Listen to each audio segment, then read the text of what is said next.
Startfahrt frei heißt es heute Stopp. In diesem Video zeige ich dir, wie du dir mit einfachen Mitteln einen Betonprellbock bauen kannst.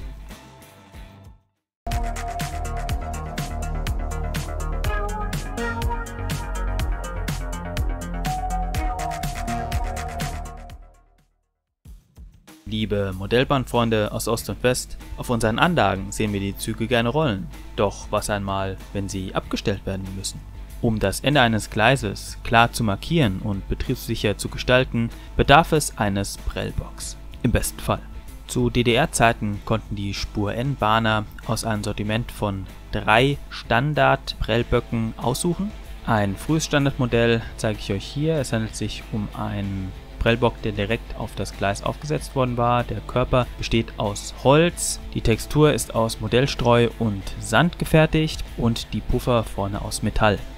Bei dem zweiten Modell, hier aus Plastik gefertigt, handelt es sich um die Nummer 5470-213-3, Prellbock ohne beleuchtetes Gleissperrsignal. Der ganze Körper ist aus Plastik gefertigt, mit Streu nach außen hin eingestaltet und saß auf einem kurzen Gleisstück auf. Der Prellbock konnte allerdings auch von diesem kurzen Gleisstück abgenommen werden und beispielsweise auf eine längere Schiene aufgesetzt werden. Auf dem Foto, das ihr hier seht, das mir Martin S., ein Modellbahnkollege, zur Verfügung gestellt hat von seiner Anlage, seht ihr die Luxusvariante. Das ist die Pico Nummer 5470-213-4, Prellbock mit beleuchtetem Gleissperrsignal.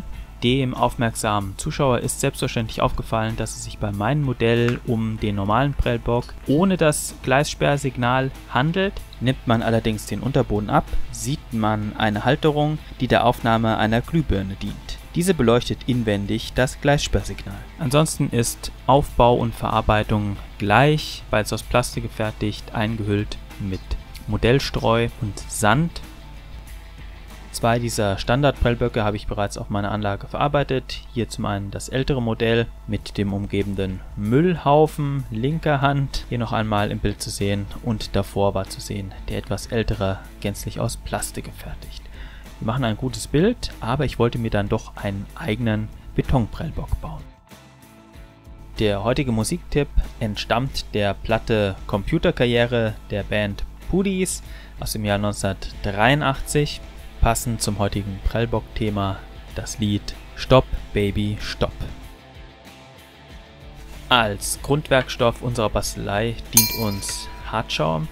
Ich habe hier etwas zusammengeschnitten, 3 cm Länge, ungefähr 1,2 Höhe und 1,5 Breite. Und das Ganze werde ich dann behandeln, zusammenkleben, hinten abecken und bestreichen mit einer Mischung aus Acrylfarbe und Fertigspachtel. Das Ganze dann so aufbringen, entweder tupfen oder streichen mit einem borstigen Pinsel. Das ergibt diese Holzverschalungsoptik. Und ich habe es natürlich dann in Grau hier schon grundiert.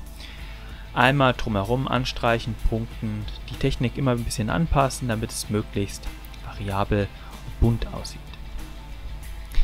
Dann ein ehemaliger Kaffeerührstab, den habe ich hier aufgeraut mit Schmirgelpapier und dann zurechtgeschnitten. Dann noch etwas von der Paste aufgetragen, von dieser Fertigspachtelpaste, um etwa ein etwas gröberes Bild noch herzustellen. Letztendlich dann gestrichen in dem Reichsbahn Orange, wie ich es einfach mal nennen möchte.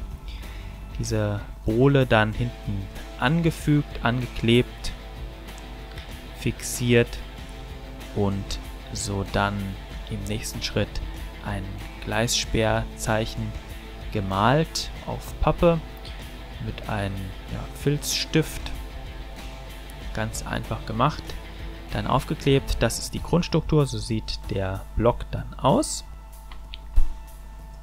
Und gleich wird er tanzen. Nur für euch zeigt er sich von all seinen Seiten jetzt schon gealtert, von allen Seiten kurz gezeigt. Wie die Alterung erfolgt? Nun, es sind verschiedene Grautöne, die ich angemischt habe, in einem ganz feinen Washing, dann immer fleckig aufgetragen, gepunktet, mal graniert etwas.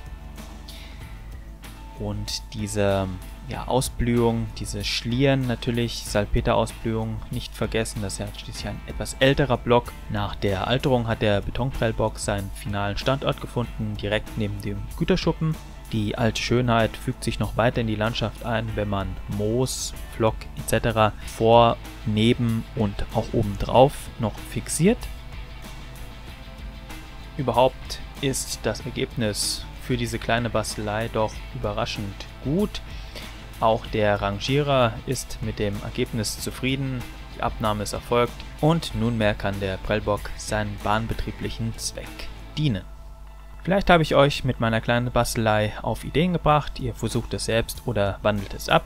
Schreibt mir wie immer gerne in die Kommentare, ob ihr selbst schon etwas Ähnliches gebastelt habt und welche Erfahrungen ihr dabei gemacht habt. Dann bedanke ich mich recht herzlich für das Dranbleiben, für das Zuschauen. Ich wünsche euch alles Gute, bleibt gesund und wir sehen uns im nächsten Film. Bis dahin, Glück auf und fahrt frei!